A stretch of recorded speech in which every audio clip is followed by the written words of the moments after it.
Hey everyone, it's Kelsey, aka Real with Mrs. B.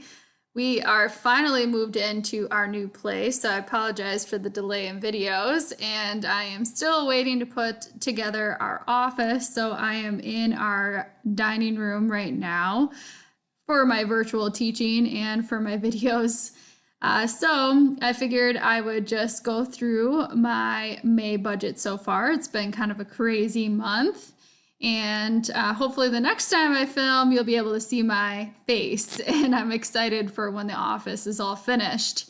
So, this income is way higher than usual. This month, last month, and then June will also be a very unusual month for us income wise. So, John was working a lot of overtime, and it's a 3 paycheck month for him. And then we also received our stimulus checks, which was, of course, not expected for a while.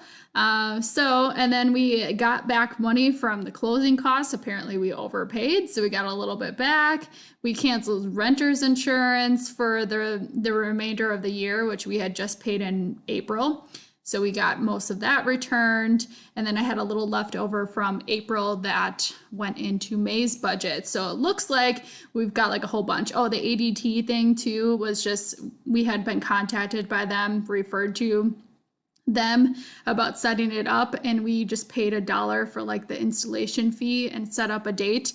But I changed my mind and decided not to go with them, so we got that reimbursed. So it looks like we've been paid a whole bunch. Oh, and on top of that, I got back pay. So I don't know if this happens with other teachers too, but essentially with our district, they don't make like the budget really until like after like January, but our school year obviously starts in like August and September. So they finalized our salary for this school year, and so therefore I got back pay since the beginning of the school year. And then John so far has been paid twice, and he'll get one more paycheck. So yeah, kind of crazy how much income. I wish it was always like this, but it's definitely not. And you can see I still have quite a bit left to budget. There's some things that are still, I guess, unknown if we're going to be purchasing them this month or waiting.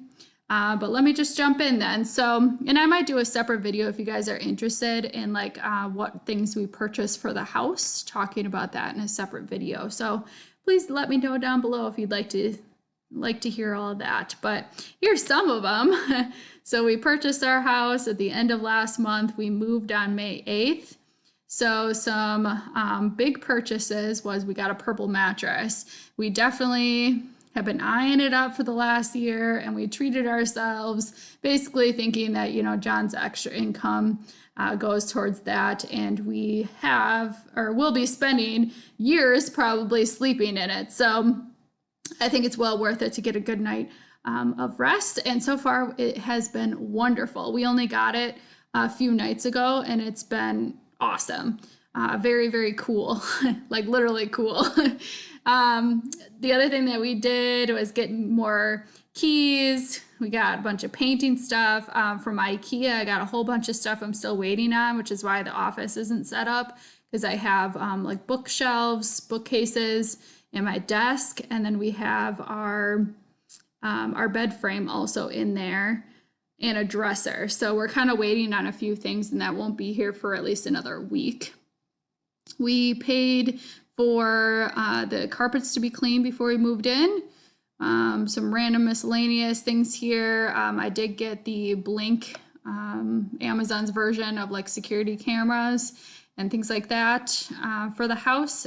Cookware, new cookware, doormats, shoe organizers, lots of miscellaneous things here. We paid for movers, which was fantastic. So we had a down payment of like the first hour, $152 that was paid in April. And then this was the remaining.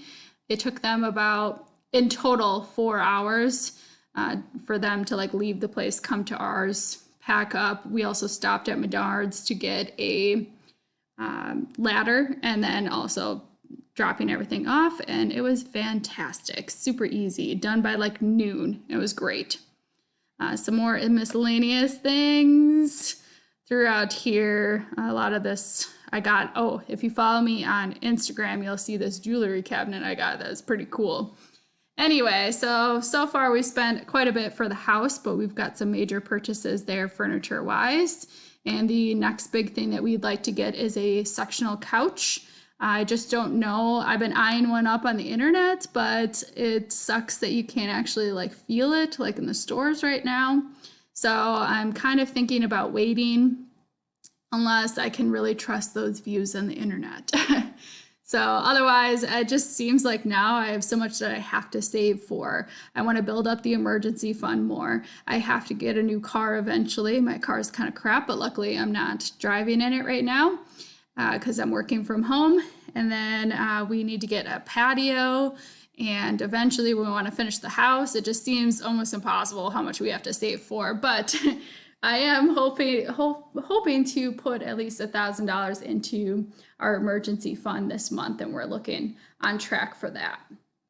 So we do owe this month and next month of rent still at our old place, unless someone is able to be rented out. But that was paid before we moved. Paid our cell phone bill. That's Verizon. Might be changing though. If we pay off John's phone, we might be switching to Spectrum. Energy hasn't been due yet, so I don't know, but we have some overlap between the last place and our new place. And then internet, we didn't really realize, but we were charged for a full month. Spectrum just does month to month kind of thing. So even though we were only had internet for 10 days, they still charged the whole month. But our new place was paid at the end of April, so I don't know exactly if it will be on May or June's budget, the next payment. And I should just delete this one because I won't have to do laundry again. Meaning I don't have to put it on a card or use coins or anything. It'll be in our electric bill. All right, this is transportation gas. We've only spent $39 so far. Parking has still been free for John for work. And then car insurance, this is pretty awesome. We have Geico, and they took off I think it was 20% or 15% off of our entire 6-month premium, and it was applied to the first month. So ours is going to renew in June, and they took it off then for this month. But our insurance will be going up though because we moved to a different city that has a bit higher of crime. But still going to enjoy that $15 bill for this month. Groceries, so far we've spent $167. So we are on track. We're doing well because the groceries I have will still be for like the next week. So that will be great. Restaurants, we went over budget. However, I forgot to mention this, but we did get not only like money back from closing costs, but we had also gotten like a $50 gift from our real estate agent. So we used that to treat ourselves to our favorite restaurant for our first meal in our new house. So that's kind of where that money went. Drinks, nothing. We just put that under personal money if we bought anything. Beauty and clothing, I didn't have anything. Gym membership, we actually canceled that, so I'm going to delete that as well. Household, this is like other things like toilet paper, cleaning supplies. I don't even remember what this one was, but along those, I think it was paper towel. That's what it was. John's personal money, spent most of it, and so have I on miscellaneous things. Netflix should be coming out soon. Miscellaneous, I didn't think I would be spending this month, but I have to renew my teaching license because I'm finishing my first 5 years of teaching. You get like an initial 5-year teaching license. So you have to answer some questions and submit documentation of the years that you have been teaching or the semesters, and then you have to pay a fee. So I paid my fee so I can renew it because it was going to be up at the end of June. So I just got out of the way since I knew we had the money for it. Haven't put anything in the sinking funds yet, but I did spend a little bit on a gift for my mom. When we were out, she was helping me paint a bedroom and do all that kind of stuff. So I got her a piece of cheesecake from the Cheesecake Factory. And then we have $100 that goes straight into HSA every month. And then our yearly bills, I did have to pay my car registration fee. And because we moved, they didn't have the $20, I think it was a wheel tax or something like that anymore. So it ended up being like, it was supposed to be, I think, $135. I had in here $125, but it ended up being $115. So that's fantastic. And then I still have to look into doing taxes that we haven't done yet, but we owe like federal, I think, and then we're going to get back for our state of Wisconsin. So I should be doing that shortly. So like I said, kind of a crazy month so far, but it's looking really positive for us. And I'm very, very excited to be in our new place. So I hope that May has been turning out better for you as well compared to like April or everything. But anyway, let me know if you have any questions down below or any suggestions for future videos. Otherwise, I'll talk to you guys soon. Bye.